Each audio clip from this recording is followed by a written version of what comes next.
someone please explain to me why this is a franchise? Someone please explain to me why this is somehow good enough to become a franchise.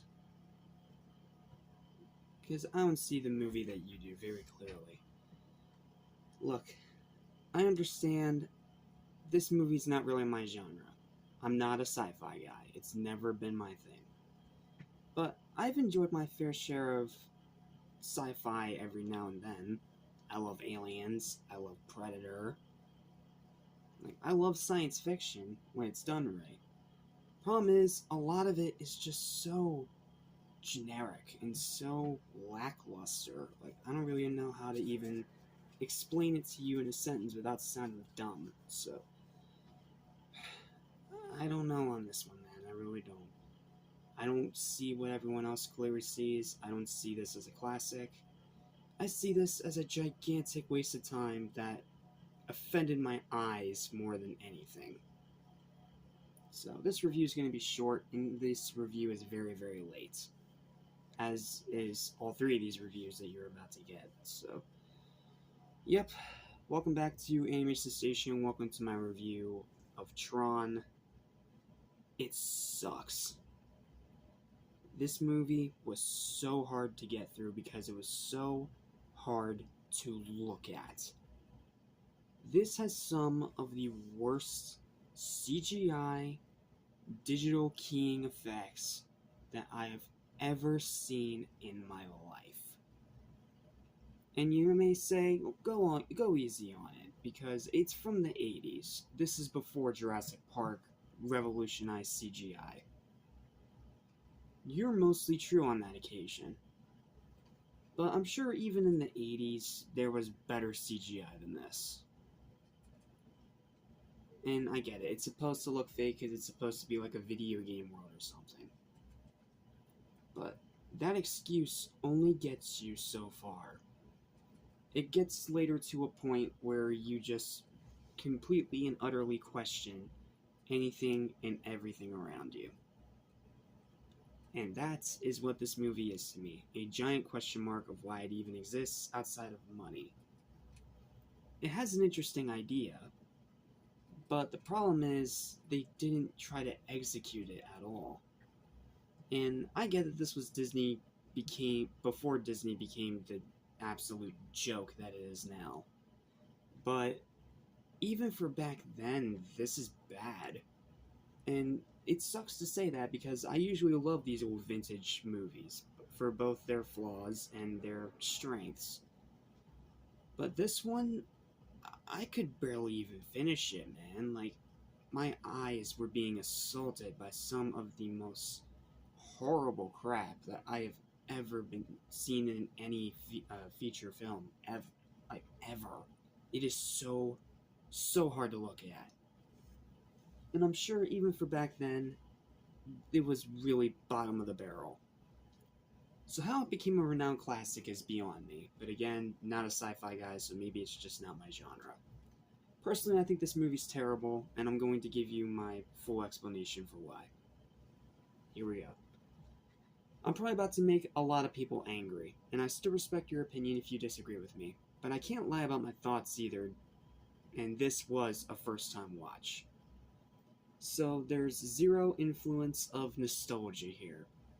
Nothing is present here but blunt, brutal honesty. What I literally built my whole channel on. Tron, in my personal opinion, is a terrible movie.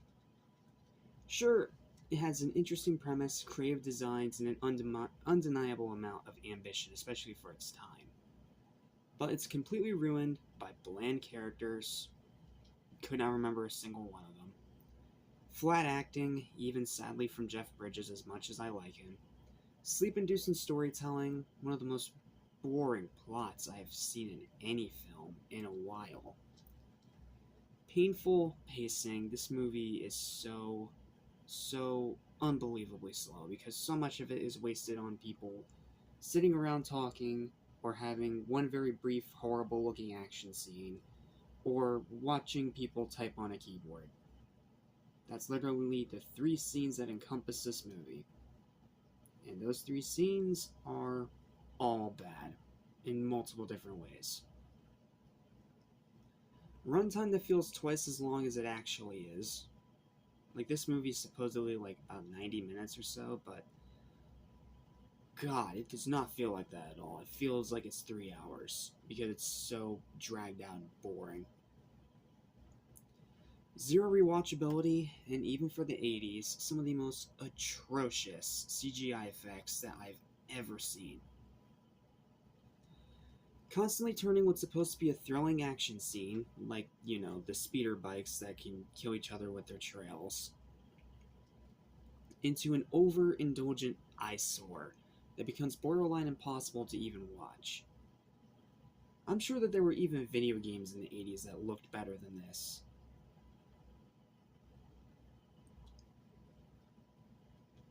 Really hoping Legacy is better, and thankfully it is. I did watch Legacy immediately after this one, because this is one of the most agonizing first-time watches I've had in a while, and how this broken down, buggy mess turned into a franchise for any purpose outside of desperation for money from the company who made it is beyond me. In short, it's better off deleted. And again, I don't understand how it became a classic. I don't understand why Disney thought it was good enough to bring back.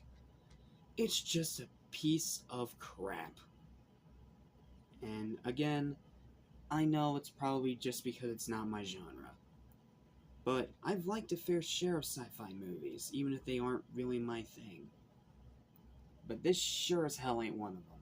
This was one of the most painful first-time watches I've had in a while, and it disappointed and angered me to no end how shitty it turned out to be. Even for the 80s, it is fucking trash.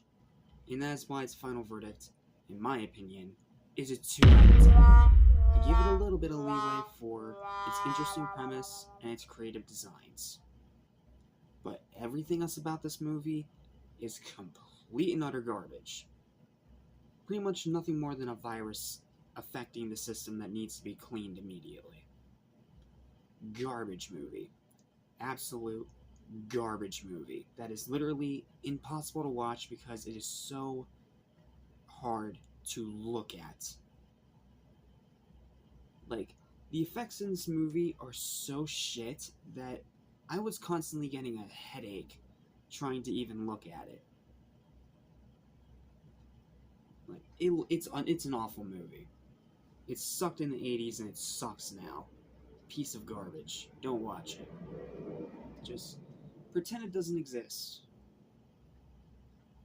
However, thankfully, when Disney did bring it back, they actually tried. Because the next one is actually pretty damn great. Like, it manages to make this movie actually somewhat important despite being crap. And it managed to turn this boring, bland, generic franchise into something far more interesting. I'll tell you all about next time when I review Tron Legacy.